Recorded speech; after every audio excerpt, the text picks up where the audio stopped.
नमस्कार मित्रों, उम्मीद है कि आप सब अच्छे होंगे। आपका भविष्य भी अच्छा हो, मैं ऐसे कामना करता हूँ। आज के इस क्लास में हम आधुनिक इतिहास को पढ़ेंगे, जिसमें सबसे पहला क्लास, इसके पहले हम सिनॉप्सिस ऑफ हिस्ट्री बताए थे, इतिहास की झलक। इतिहास की झलक में हम कम समय में पूरे इतिहास का विवरण पढ़े थे कि हमें कब क्या पढ़ना है, शुरू में क्या पढ़ना है, बीच में क्या पढ़ना है, बाद में क्या पढ़ना है, परीक्षा में कौन सा सेक्शन सबसे ज़्यादा आता है, ये सब हमें पढ़ना था। आज हम आधुनिक इतिहास को शुरू करेंगे। सबसे पहले हम देखेंगे कि यूरोपियों का भारत आगमन। यूरोपवासी को आखिर क्या ज़रूरत पड़ गई कि उन्हें भारत आना पड़ा, हमें सबसे पहले यह समझना होगा। सबसे ज़रूरी बात है कि कोई भी कार्य के पीछे एक कारण होता है। कोई भी कार्य के पीछे एक कारण होता है। आखिर वह कारण क्या था, हम इसको देखेंगे। इससे पहले एक लाइन मैं बता देना चाहता हूँ कि इस वीडियो का उद्देश्य क्या है। इस वीडियो का दो उद्देश्य है। जो ऑफलाइन बैच में मेरे पास विद्यार्थी पढ़ रहे हैं, खासकर बीपीएससी टीआरई 4 के लिए, टीचर्स के लिए, आप जानते हैं कि हमारा कोचिंग एक टीचर्स का फैक्ट्री है, जिसमें कि आप शुरू से सीटेट कर सकते हैं, फिर बीपीएससी टीआरई 4 का तैयारी कर सकते हैं और यहाँ से शिक्षक बन सकते हैं। बहुत सारे विद्यार्थी बने हैं। तो जो मेरे यहाँ बच्चे पढ़ रहे हैं, उनको प्रैक्टिस करने के लिए मैं यह लेक्चर तैयार कर रहा हूँ। पहला कारण है। दूसरा कारण है कि वैसे बच्चे जो हमसे ऑफलाइन पढ़ना चाहते हैं पर किसी न किसी कारणवश वो ऑफलाइन सेंटर पर नहीं आ पा रहे हैं, उनके लिए भी यह वीडियो बहुत फ़ायदेमंद होगा। तो वो यहाँ से हमारे द्वारा पढ़ाए गए लाइव क्लास में कंटेंट को यहाँ पर मेरे लेक्चर से जोड़ सकते हैं, समझ सकते हैं। उम्मीद करते हैं कि उनको भी यह वीडियो बहुत फ़ायदेमंद होगा। यानी कह सकते हैं ऑनलाइन और ऑफलाइन दोनों के लिए। कोशिश करेंगे कि हम यहाँ पर लाइव क्लास के जैसा आपको समझा सकें। हालांकि विशेषज्ञता इसमें मुझे हासिल है ही नहीं, फिर भी कोशिश करूँगा। आप लोग बताइएगा कि मेरी कोशिश कैसी है। यूरोपियों का भारत आगमन। सबसे पहले हम देखेंगे कि यूरोप है कहाँ। तो पिछला क्लास में हमने आपको बताया था कि यदि ये एशिया है, यदि ये एशिया है तो यहाँ यूरोप है, और ये क्या है, ये अफ्रीका है, और यहाँ नीचे में ऑस्ट्रेलिया है, ये अटलांटिक महासागर है, ये उत्तरी अमेरिका है, और ये दक्षिणी अमेरिका है। ये क्या था, अंटार्कटिका महासागर था, है ना। ये आर्कटिक महासागर है। यहाँ पर जो इंडिया था ये हिंद महासागर है। इधर और इधर दोनों तरफ पैसिफिक ओशियन है, क्योंकि ये गोल है। उसके बाद ये आर्कटिक महासागर है, ये मैंने आपको बताया था। तो अब हमें देखना है कि आखिर क्या ज़रूरत पड़ गया यूरोपवासी को भारत आने के लिए। सबसे पहला कारण है आर्थिक संपन्नता। मार्को पोलो जो था एक इटली यात्री था, जो 12वीं शताब्दी में पांड्य देश के यात्रा पर आया था, और उसने एक किताब लिखा था जो उस समय यूरोप में पूरा पॉपुलर था। उस किताब में उसने भारत के आर्थिक संपन्नता के बारे में लिखा कि भारत बहुत धनी देश है। भारत के वैभव के बारे में वर्णन किया। इस वैभवशाली भारत के बारे में जब यूरोपवासी को पता चला तो उसकी आंखें खुली की खुली रह गई। दिल में एक धक सा विचार आया कि बाप रे बाप, भारत में इतना धन है। यह सोचकर वहाँ के जो व्यापारी वर्ग थे, जो रईस वर्ग थे, जो मेहनत कश लोग थे, जो कुछ ज़िंदगी में बड़ा करना चाहते थे, उसने सोचा कि हमें भी भारत जाना चाहिए। एक और कारण है भौगोलिक दशा, गर्म जलवायु। गर्म जलवायु यहाँ था, उष्णकटिबंधीय प्रदेश था। और इसके ठीक विपरीत यूरोप है। जैसे जैसे हम ऊपर जाएंगे ठंडा बढ़ेगा। यूरोप में ठंडक बहुत थी। लोग 3-3 महीने 4-4 महीने बर्फबारी के कारण घर में घुसे हुए रहते थे। उन्हें बाहर निकलना दुर्लभ था। तो जब भारत के बारे में पता चला कि यहाँ की जलवायु इतनी अच्छी है, तो कुछ लोग उसके कारण भी भारत आना चाहते थे। मसाला जो है यूरोपवासी के लिए जीवन रेखा है, लाइफ लाइन है। क्यों? आप जानते हैं कि वो ठंडा प्रदेश है। ठंडा प्रदेश में क्या होता है कि खाने की बहुत दिक्कत होती है। बर्फबारी के समय लोग बाहर निकलते नहीं थे, खेती बाड़ी उतना होता नहीं है। तो जो मांस था, मांस को यदि आपको ज़्यादा दिन तक रखना है सुरक्षित, तो उसमें मसाला को लपेटना होगा। यदि आप मसाला लपेट कर मांस को रखते हैं तो बहुत दिन तक वह सुरक्षित रहता है। तो 2 से 3 महीना तक खाने पीने की, मांस को ज़्यादा दिन तक सुरक्षित रखने के लिए मसाला ज़रूरी था। और वही मसाला टेस्ट को भी बढ़ाता था। तो पहली बार मसाला जब यूरोपवासी को मिला, तब लगा कि खाने में यदि कुछ है तो भारत का मसाला है। इसीलिए मसाला को जीवन रेखा कहा जाता था। और ये मसाला सिर्फ और सिर्फ मिलता था कहाँ? तो भारत में। प्रत्यक्ष व्यापारिक लाभ, हम जानते हैं कि 1486 में, उससे पहले एक चीज़ आप जान लें कि 1486 से पहले पुर्तगाल का राजकुमार प्रिंस हेनरी, आगे भी हम देखेंगे, जब समुद्री कंपास का खोज किया, तब वहाँ के निवासी यानी वहाँ के नाविक, व्यापारी वर्ग जो थे, उनको भारत जाने का रास्ता मिल गया। अब वह समुद्री कंपास से देख सकते थे कि हम समुद्र में किस दिशा में जा रहे हैं। इससे पहले कुछ पता ही नहीं था। आप देखिएगा कि कोलंबस, बार्थोलोमियो डियास, आपका वास्को डी गामा, सब पुर्तगाल और स्पेन के पास है। अब ये देखिए पुर्तगाल स्पेन कहाँ पर है। पुर्तगाल स्पेन जो है, देखिए ये यदि इंडिया है, ये अरब है और ये है पुर्तगाल। यहाँ पर ये दोनों देश है, पुर्तगाल और स्पेन। और यहाँ पर ये अफ्रीका है। और इसी रास्ते से यहाँ आएगा और यहाँ की इंडिया पहुँचेगा। जब बार्थोलोमियो डियास 1486 में चला, तो यहाँ जब आया साउथ अफ्रीका चौराहा के पास, तो देखा कि इधर भी समुंदर, इधर भी समुंदर, इधर भी समुंदर, आज इधर से आया उधर भी समुंदर। तब क्या हुआ? वह जो है कन्फ्यूज कर गया कि हम जाएं तो जाएं कहाँ। अंततः वह यहाँ से रिटर्न हो गया। वह सोचा कि चलो हम वापस चलते हैं।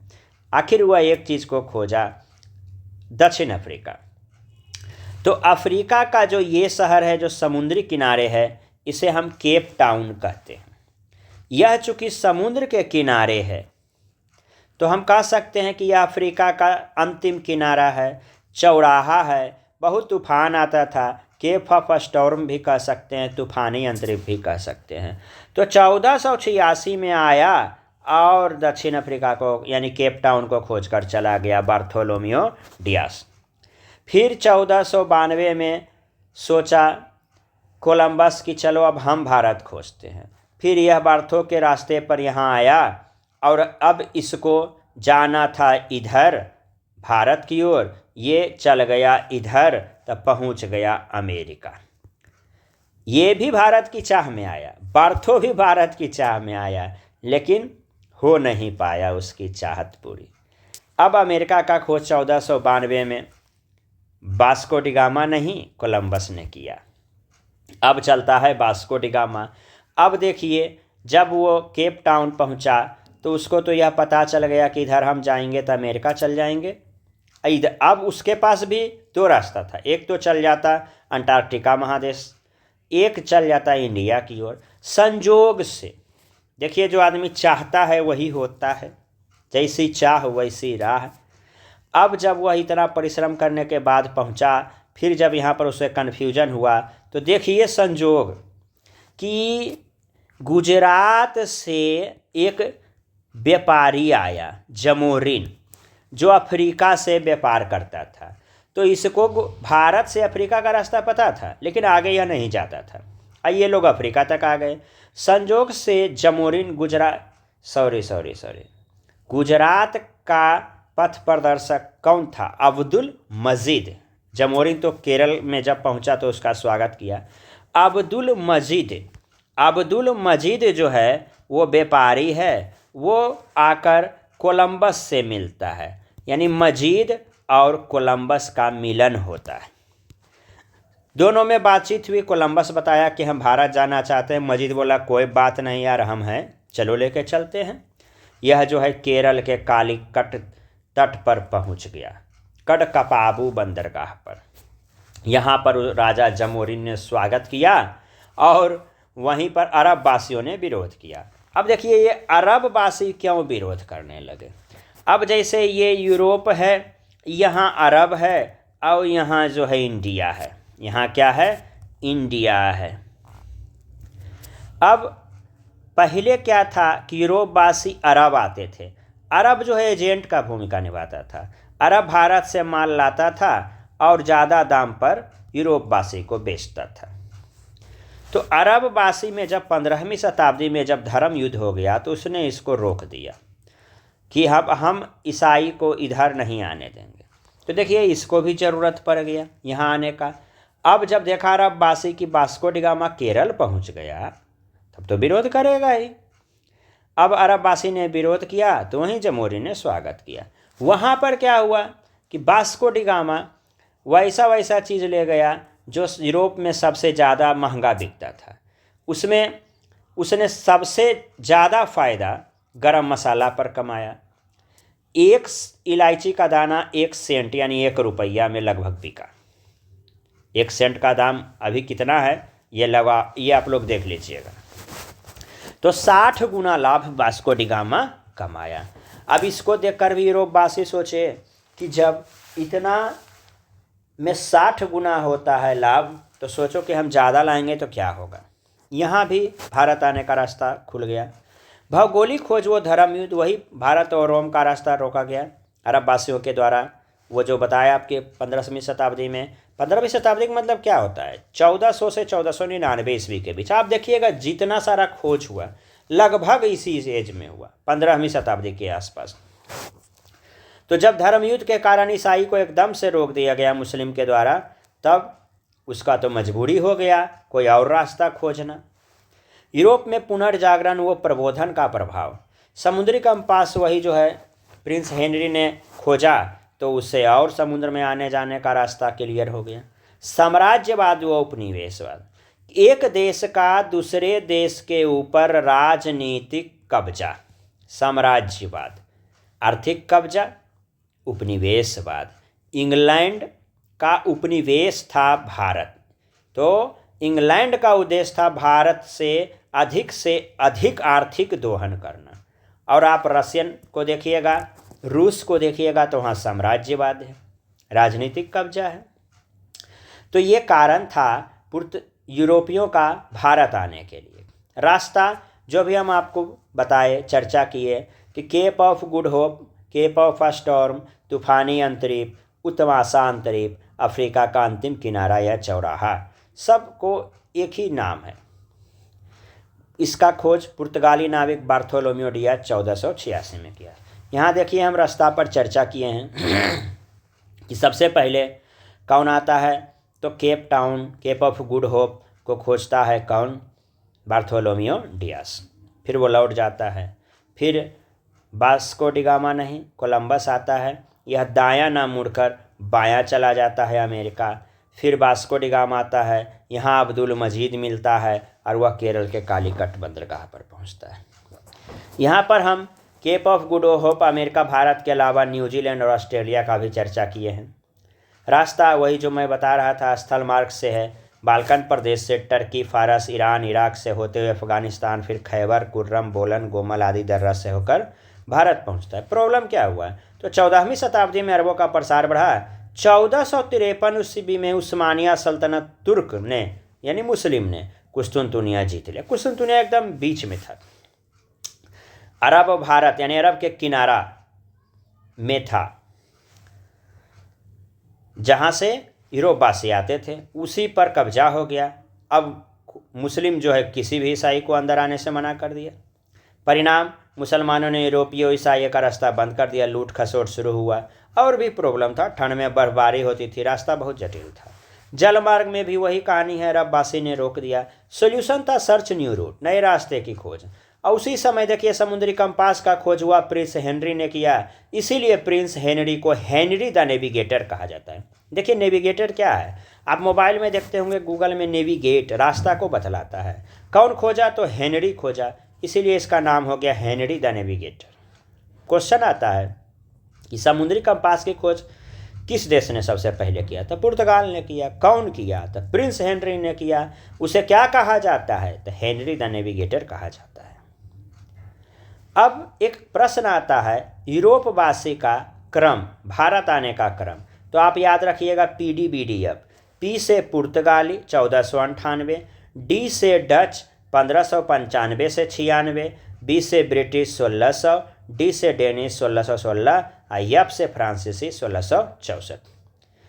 इसमें सबसे ज़्यादा जरूरी क्या है? तो पुर्तगाल 1498, ब्रिटिश 1600, फ्रांसीसी 1664। ये 3 ईस्वी जरूर याद रखिएगा। और इसको याद करने के लिए, क्रम को याद करने के लिए सबसे आसान तरीका है PDBDF। पी से पुर्तगाली, डी से डच, बी से ब्रिटिश, डी से डेनिश, एफ से फ्रांसीसी। चलिए अब हम लोग पुर्तगाली के बारे में देखते हैं। पुर्तगाली में पहली बार कौन आया? तब वास्को डी गामा आया। यानी कह सकते हैं प्रथम यूरोपियन यात्री कौन था? तब वास्को डी गामा था। 20 मई 1498 ईस्वी को वह गुजराती गाइड अब्दुल मजीद के मदद से कालीकट के कपकड़ाबू बंदरगाह पर गैरीब्राल जहाज से पहुंचा। कौन आया?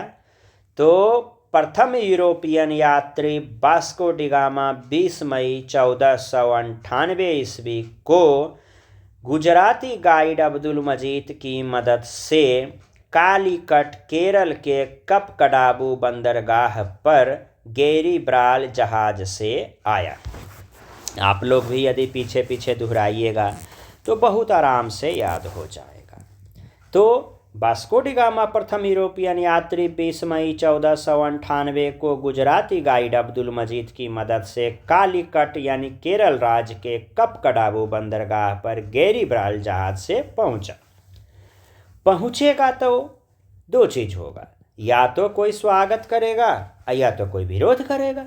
तो कालीकट का राजा जमोरिन जो हिंदू शासक था उसने स्वागत किया, वहीं पर जो मुस्लिम शासक था अरब व्यापारी यानी जो मुसलमान था उसने उसका विरोध किया।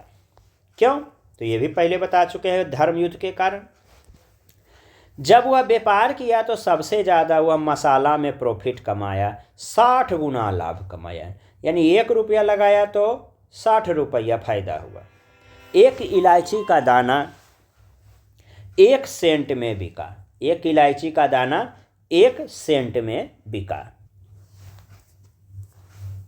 तो सबसे ज़्यादा लाभ मसाला में 60 गुना कमाया, बहुत पॉपुलर हो गया उस समय। तब हम देखते हैं कि वास्को डी गामा पहली बार कब आया? तो 1498 में, दूसरी बार 1502 में, तीसरी बार 1524 में। तीसरी बार आया तो बेचारा यहीं कोचीन में मर गया और उसका मकबरा कहाँ बना? तो गोवा में बना।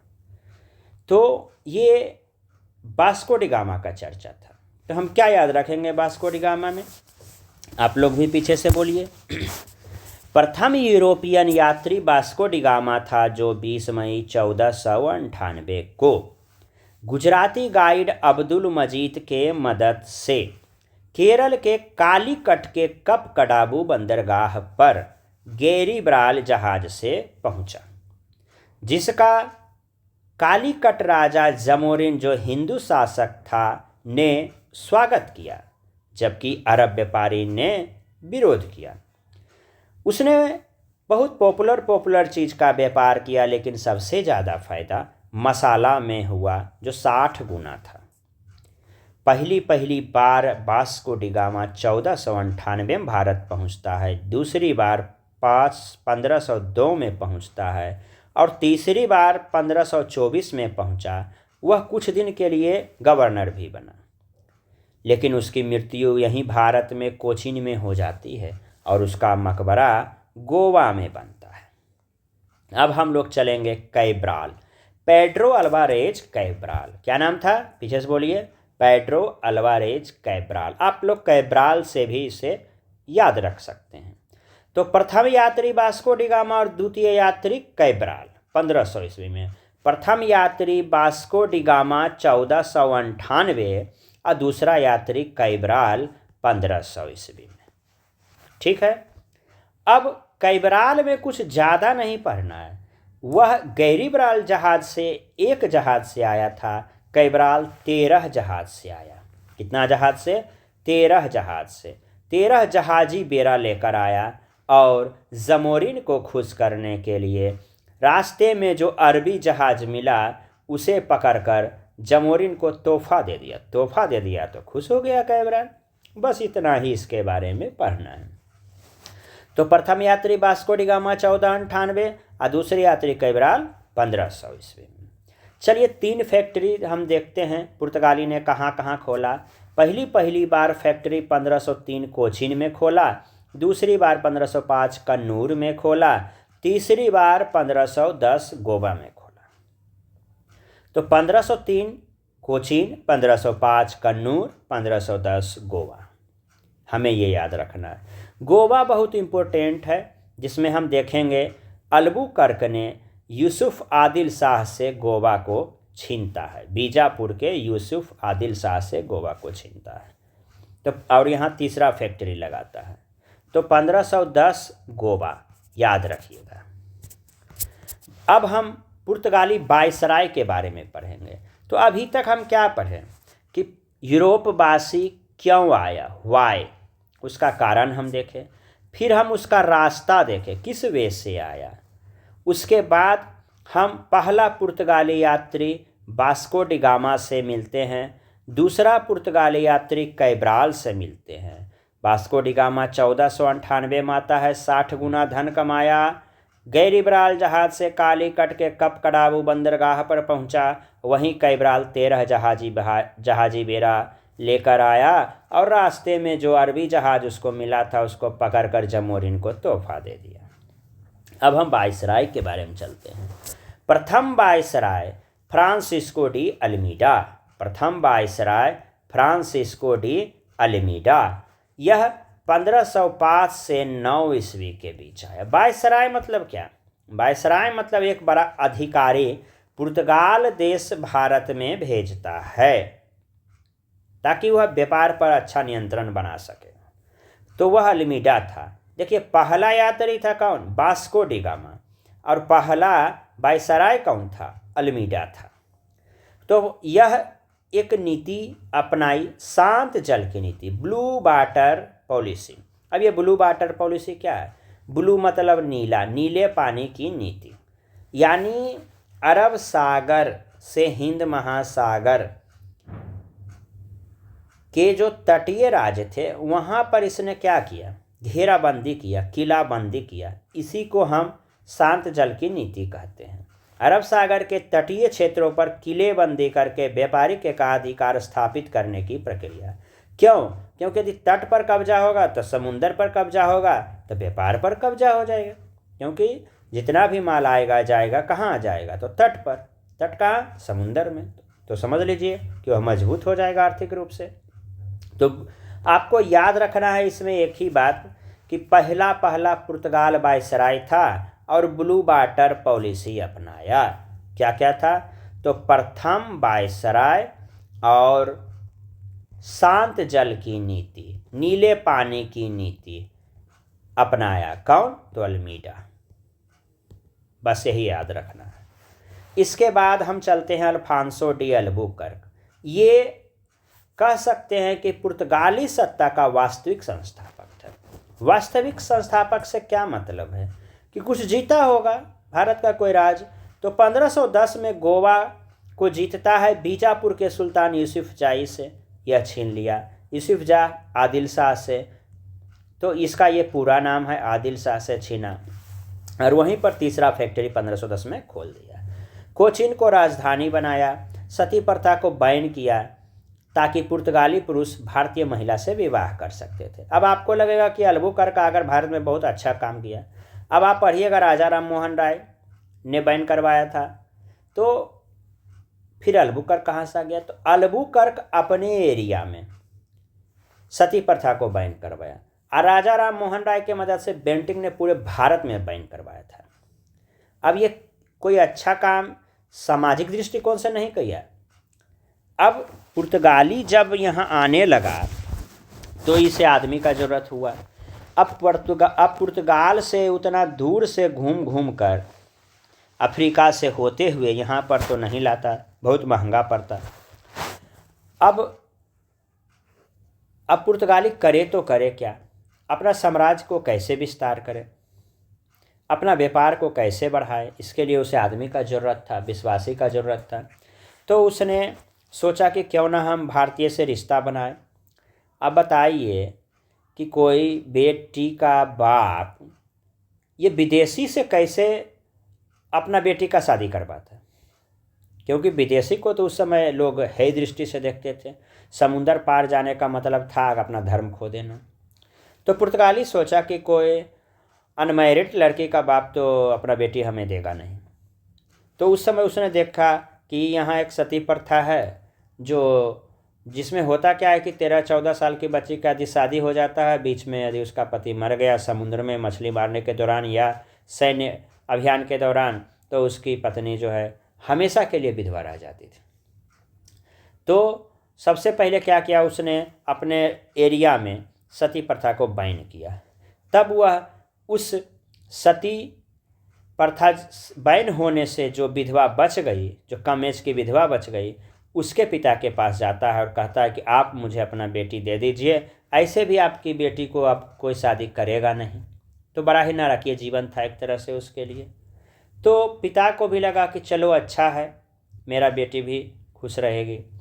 तब वह पुर्तगाली पुरुष से भारतीय महिला का ब्याह करना शुरू कर दिया।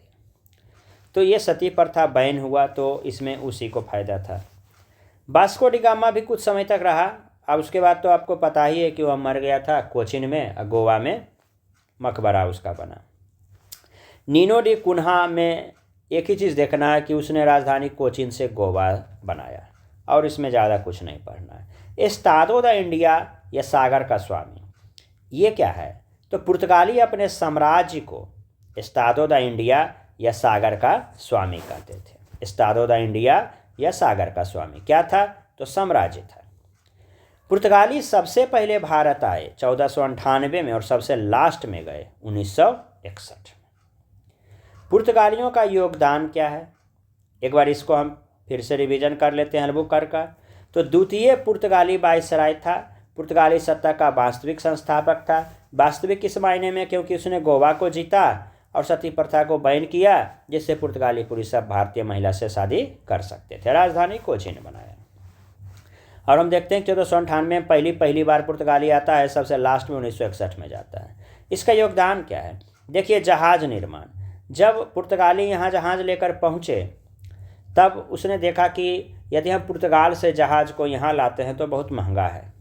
तो यहीं पर सबसे सस्ता लेबर भी मिल रहा था, लकड़ी भी मिल रहा था, हर चीज़ था, और कला उसके पास था। तो उसने भारतीयों की मदद से जहाज़ का निर्माण शुरू कर दिया। तो धीरे धीरे भारतीय भी जहाज़ का निर्माण करना सीख गए। आलू जो आप खाते हैं सुबह शाम दोपहर रात, हमेशा हो आलू की बरसात, तो ये आलू भी किसका देन है? पुर्तगाली का देन है। तंबाकू, मक्का, अमरूद, ये सब पुर्तगाली का देन है। प्रिंटिंग प्रेस बहुत ही इंपॉर्टेंट क्वेश्चन है, पीपीएससी में भी आता है। प्रिंटिंग प्रेस बनाया कौन? तो जेम्स ऑगस्टस हिक्की। कब? 1556 में। क्वेश्चन आता है प्रिंटिंग प्रेस किसका देन है? पुर्तगाली का या चीन का या भारत का? तो प्रिंटिंग प्रेस किसका देन है? पुर्तगाली का। कब? 1556 ईस्वी में। कौन? तो जेम्स ऑगस्टस हिक्की। गोथिक स्थापत्य कला, पिलर के टॉप पर लंबा शीर्ष, इसका मतलब क्या है? आप मुंबई में देखिएगा जो बिल्डिंग बनता है उसके टॉप पर क्या रहता है? उसके टॉप पर एक लंबा सा पिलर रहता है, लंबा सा पिलर रहेगा। तो इस कला को हम गोथिक स्थापत्य कला कहते हैं। यह ज़्यादातर मुंबई में देखने को मिलता है। मुंबई के बिल्डिंग में आप देखिएगा कि पिलर पर लंबा शीर्ष रहेगा। तो पुर्तगालियों का देन क्या था? जहाज का निर्माण, आलू, तंबाकू, मक्का, अमरूद की खेती। Printing press 1556, James Augustus Hickey. Gothic स्थापत्य कला, पिलर के टॉप पर लंबा शीर्ष मिलेगा बिल्डिंग में। कहाँ मिलेगा? तो मुंबई में मिलेगा। इस तरह से यूरोपवासी का आगमन में, भारत आगमन में हम पुर्तगाली का चर्चा किए। तो मेरा आदत है कि एक बार रिवीजन करना है। चलिए एक बार आपके साथ रिवीजन भी कर लेते हैं। तो यदि आपको समझ में आ रहा है दोस्तों तो इसे लाइक, सब्सक्राइब और कमेंट और शेयर ज़रूर कीजिए ताकि हमें भी आगे और वीडियो बनाने में मज़ा आ जाए।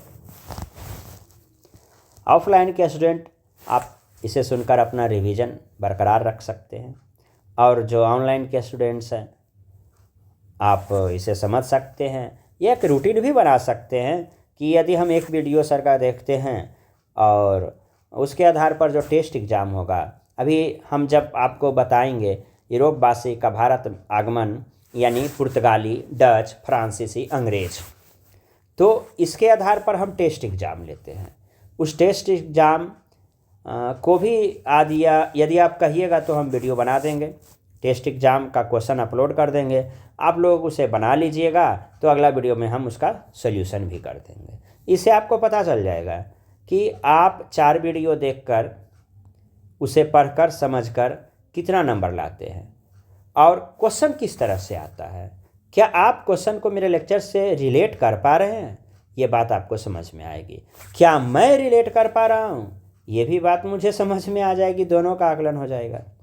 तो चलिए संक्षिप्त में हम रिवीजन करते हैं, क्योंकि 32 मिनट का वीडियो हो चुका है। मेरा थोड़ा सा आदत है लंबा करने का। मैं इसी तरह से समझाता हूँ, जब तक मुझे यह ना लगे कि मैं संतुष्ट हो गया हूँ तब तक मैं तो समझाऊँगा, भले आप सुने या ना सुने। तो यूरोपवासी का भारत आगमन में हम देखते हैं, एक बार संक्षिप्त रिवीजन थोड़ा सा तेज़ी में करेंगे। यूरोपियों का भारत आगमन। यूरोप है क्या? महादेश है जो भारत के जस्ट ऊपर है। इसके नीचे अफ्रीका है, सबसे नीचे ऑस्ट्रेलिया है, इधर ऊपर में उत्तरी अमेरिका, नीचे में दक्षिणी अमेरिका, नीचे में अंटार्कटिका। तो यूरोप में बगल में था पुर्तगाल और स्पेन। तो यूरोपवासी को क्या आ गया समस्या कि उसे भारत आना जरूरी हो गया। पहला तो आर्थिक संपन्नता है। इटली का यात्री मार्को पोलो जब 12वीं शताब्दी में पांड्य देश की यात्रा पर आया तो वह भारत का वैभव को देखकर बहुत खुश हुआ और उसका वर्णन अपने किताब में किया। वह किताब यूरोप में बहुत पॉपुलर था। उसकी पॉपुलरता, उसकी लोकप्रियता को देखकर लोग जो है आश्चर्यचकित हो गए कि वाह, भारत में इतना वैभव, धन, संपदा है, तो क्यों ना हम भारत चलें। भौगोलिक दशा भी इसका एक कारण है। कहाँ यूरोप ठंडा वाला प्रदेश है, भारत जो है गर्म जलवायु वाला प्रदेश। जहाँ यूरोप में 2-3 महीने तक जो है बर्फ़ के अंदर घर में रहना पड़ता था, और वहीं आराम से भारत में लोग ऐश मौज कर रहे थे। मसाला लाइफलाइन थी उन लोगों के लिए, क्योंकि ठंड में 2 से 3 महीना तक घर में रहने के लिए भोजन भी तो पर्याप्त मात्रा में होनी चाहिए थी। तो वे लोग मांस का तो व्यवस्था कर लेते थे, लेकिन उसे लंबे समय तक सुरक्षित रखने के लिए मसाला की आवश्यकता थी। और वह मसाला ना सिर्फ मांस को लंबे समय तक सुरक्षित रखता था बल्कि खाना को स्वादिष्ट बना देता था। तो मसाला जीवन रेखा थी जो कहाँ मिलती थी? भारत में। वास्को डी गामा जब 1498 में अब्दुल मजीद गुजराती पथ प्रदर्शक के मदद से जब कालीकट के कप कडाबू बंदरगाह पर पहुंचा तो जमोरिन ने स्वागत किया, अरबों ने विरोध किया, और जब वहां से वह व्यापार किया तो मसाला में 60 गुना लाभ कमाया।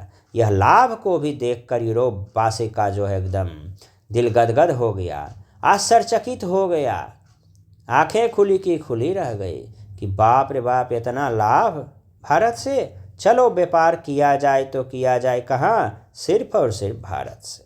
भौगोलिक खोज व धर्म युद्ध, देखिए यूरोप है, उसके बाद अरब है, उसके बाद भारत है। यदि उधर से आइएगा तो अरबवासी बीच में पड़ता था, वो भारत से माल लेता था और अच्छा खासा टैक्स देकर जो है यूरोपवासी को बेचता था। बीच में धर्म युद्ध हुआ, कुस्तुनतुनिया में को जो है मुसलमानों ने जीत लिया। अब वह ईसाई को एकदम से बैन कर दिया कि हम किसी भी ईसाई को आने नहीं देंगे। अब तो कोई उपाय था नहीं, मरता क्या नहीं करता। वह भौगोलिक खोज करना शुरू कर दिया, लेकिन समस्या हुई कि हम समुद्र में नेविगेशन का प्रयोग कैसे करेंगे, रास्ता कौन दिखलाएगा हमें समुद्र में। समुद्र तो अथाह है, यदि घूम गए तो घूम गए, यानी घूम गए तो घूम गए। तब क्या हुआ, संजोग से देखिए, जहाँ चाह वहाँ राह। जब इतनी आवश्यकता हो गई तो कहते हैं भगवान खुद से आपको जो है रास्ता दिखलाते हैं। वहीं पुर्तगाल का राजा प्रिंस हेनरी ने समुद्री कंपास की खोज की, जिसे हेनरी द नेविगेटर भी कहा जाता है। समुद्री कंपास का खोज होने से पुर्तगाल और स्पेन के जो है यात्री भारत आने के लिए निकल गए। बार्थोलोम्यू डियास 1486 में केप टाउन पहुंचा, लेकिन वहां पर देखा कि बाप रे बाप, तीनों तरफ सागर, जिधर से आए उधर भी सागर। अंत में वह वहीं से घूम गया और Cape Town, Cape of Good Hope, पुतमासा अंतरीप, तूफानी अंतरीप, दक्षिण अफ्रीका का अंतिम किनारा या चौराहा, जो कहिए सब वही है, उसका खोज करके चला गया 1486 में। 1492 में वास्को डी गामा कहा अब हम भारत को खोज कर देंगे। वह दक्षिण अफ्रीका पहुंचकर कहाँ चल गया, दायां जाता तो इंडिया, तो चल गया बायां, पहुंच गया अमेरिका 1492 में। अब वास्को डी गामा आता है तो कोलंबस कहाँ पहुंचा, अमेरिका पहुंचा। वास्को डी गामा आता है तो वह देखा कि इधर जाएंगे तो अमेरिका, नीचे जाएंगे तो अंटार्कटिका, इधर जाएंगे तो इंडिया। ये तो उसको पता नहीं था कि इंडिया है कि नहीं। संजोग से देखिए, अब्दुल मजीद जो गुजरात का व्यापारी था, वह अफ्रीका आकर व्यापार करता था, उससे उसकी मुलाकात हुई। वास्को डी गामा बोला भाई हमको भारत जाना है, बहुत दूर से आए हैं। संजोग से वह भी भारतीय था, बोला कि अरे यार टेंशन क्यों लेता है, हम हैं ना, चलो पहुंचा देते हैं। कालीकट पहुंचा दिया वास्को डी गामा को। राजा जमोरिन ने स्वागत किया, अरबवासियों ने विरोध किया। फिर से वही कहानी है कि मसाला में 60 गुना लाभ कमाया। यूरोप में पुनर्जागरण और प्रबोधन का प्रभाव भी है, वही समुद्री कंपास का खोज। फिर हम साम्राज्यवाद और उपनिवेशवाद को देखते हैं। यदि एक देश दूसरे देश के ऊपर राजनीतिक कब्जा करे, जैसे रूस, तो साम्राज्यवाद है। उपनिवेशवाद, एक देश के ऊपर दूसरे देश का आर्थिक कब्जा, जो भारत था उपनिवेश किसका, इंग्लैंड का। अब रास्ता देखिए वही जो भी हम चर्चा किए, Cape of Good Hope, Cape of Storm, तूफानी अंतरिप, पुतमासा अंतरिप, अफ्रीका का अंतिम किनारा। बार्थोलोम्यू डियास आया 1492 में, वास्को डी गामा नहीं, कोलंबस आया 1498 में। कौन, तो वास्को डी गामा पहुंचा। थोड़ा सा न्यूजीलैंड ऑस्ट्रेलिया को देख लीजिएगा। अब यूरोप वासियों का क्रम हम देखते हैं, भारत आने का क्रम। पीडीबीडिया पुर्तगाली 1498, डच 1595-96, ब्रिटिश 1600, डेनिश 1616, फ्रांसीसी 1664। सबसे ज़्यादा ज़रूरी क्या याद करना है, पीबीएफ। पी से पुर्तगाली 1498, बी से ब्रिटिश 1600, एफ से फ्रांसीसी 1664। पुर्तगाली में हम देखेंगे कि पहली बार यूरोपियन यात्री यदि कोई आया तो उसका नाम वास्को डी गामा था। 20 मई 1498 को गुजराती गाइड अब्दुल मजीद के मदद से कालीकट केरल के कप कडाबू बंदरगाह पर गैरीब्राल जहाज से पहुंचा, जहां कालीकट राजा जमोरिन हिंदू शासक ने स्वागत किया, अरबी व्यापारी ने विरोध किया। व्यापार क्या किया, तो मसाला 60 गुना लाभ कमाया। पहली बार वास्को डी गामा 1498 में आया, 1502 में दूसरी बार आया, 1524 में तीसरी बार आया। बेचारा कुछ दिन के लिए गवर्नर भी बना, लेकिन उसकी मृत्यु यहीं कोचीन में हो जाती है, जिसका मकबरा गोवा में है। पेड्रो अल्वारेज कैब्राल दूसरा पुर्तगाली यात्री है जो 1500 ईस्वी में आता है। वास्को डी गामा 1498 में एक जहाज से आया गैरीब्राल से, और यह 13 बड़ा सा जहाज बेड़ा लेकर आया। रास्ता में अरबी जहाज मिल गया, उसको पकड़कर जमोरिन को तोहफा दे दिया ताकि जमोरिन खुश हो जाए। 3 पुर्तगाली फैक्ट्री है जिसको याद रखना बहुत ज़रूरी है। 1503 में कोचीन में खोला, 1505 में कन्नूर में, 1510 गोवा में। गोवा वाला बहुत ज़्यादा इम्पोर्टेंट है। अब हम वायसराय को देखते हैं। पहला यात्री यदि वास्को डी गामा है तो पहला गवर्नर अल्मीडा है। इसके बारे में हमें मात्र 2 लाइन याद रखना है कि यह प्रथम पुर्तगाली वायसराय था और ब्लू वाटर पॉलिसी अपनाया था, बस। इसके बाद हम चलेंगे अल्बुकर्क में। अल्बुकर्क क्या किया? तो अल्बुकर्क बहुत काम किया, इसीलिए हम पुर्तगाली सत्ता का वास्तविक संस्थापक कह सकते हैं। और यह दूसरा आया तो दूसरा पुर्तगाली वायसराय अल्बुकर्क, और दूसरा यदि यूरोपियन यात्री पूछेगा तो कैब्राल आएगा। 1510 में बीजापुर के सुल्तान यूसुफ आदिल शाह से यह जो है गोवा को छीना और उसी में अपना फैक्ट्री 1510 में खोल दिया। कोचीन को राजधानी बनाया 1510 में और एक सती प्रथा को बैन किया ताकि पुर्तगाली पुरुष भारतीय महिला से विवाह कर सके और वो अपना जनसंख्या बढ़ा सके ताकि यहाँ पर अच्छा से शासन करे और कंपनी का प्रचार प्रसार करे और उसका व्यापार अच्छा हो। वास्को डी गामा 1524 में कुछ समय तक रहा। निनोडी कुन्हा में एक ही चीज़ याद रखना रहा कि राजधानी कोचीन से गोवा बनाया गया। एस्टादो द इंडिया या सागर का स्वामी पुर्तगाली अपने साम्राज्य को कहते थे। पुर्तगाली सबसे पहले भारत आए 1498 में और गए सबसे बाद 1961 में। इसका योगदान क्या है? जहाज का निर्माण है, आलू जो हम लोग खाते हैं, आलू, तंबाकू, मक्का, अमरूद है। प्रिंटिंग प्रेस पुर्तगालियों की देन है 1556 ईस्वी में, जेम्स ऑक्सटक सिक्की। गोथिक स्थापत्य कला, पिलर के टॉप पर लंबा शीर्ष रहेगा जैसे कि मुंबई में जो बिल्डिंग है। इस तरह से हम देखते हैं कि हमारा यूरोपियों का भारत आगमन कंप्लीट हो गया। इसमें हम आज पढ़े हैं क्या? तो पुर्तगाली का भारत आगमन कंप्लीट। नेक्स्ट वीडियो में हम डच और फ्रांसीसी के बारे में देखेंगे। किसके बारे में? डच और फ्रांसीसी। तो पहला वीडियो पुर्तगाली, दूसरा वीडियो डच और फ्रांसीसी, तीसरा वीडियो हम देखेंगे अंग्रेज़। इसके बाद हम चौथा वीडियो में जो है टेस्ट का क्वेश्चन डाल देंगे। पांचवा वीडियो में जो टेस्ट होगा उसका सॉल्यूशन भी डाल देंगे। इस तरह से हम यूरोप का भारत आगमन वाला चैप्टर कंप्लीट कर लेंगे। उम्मीद है दोस्तों कि यह वीडियो आपको बहुत फ़ायदा करेगा। तो इसी तरह से मेरा वीडियो देखते रहिए, लाइक, सब्सक्राइब, कमेंट ये सब करते रहिए। खैर आपकी इच्छा है, करें तो भी ठीक, ना करें तो भी ठीक। ऑफलाइन के स्टूडेंट ज़रा ध्यान देंगे, इस वीडियो को देखेंगे, कम से कम सुनेंगे। जो आप लोग गाना सुनते हैं उसके जगह पर इसी को सुनिए तो अच्छा रहेगा। ज़िंदगी में हमेशा सुनहरा मौका मिलता रहता है, आप उसको बस क्या कीजिए, यूज करना सीखिए। तो धन्यवाद दोस्तों, इतना देर तक सुनने के लिए।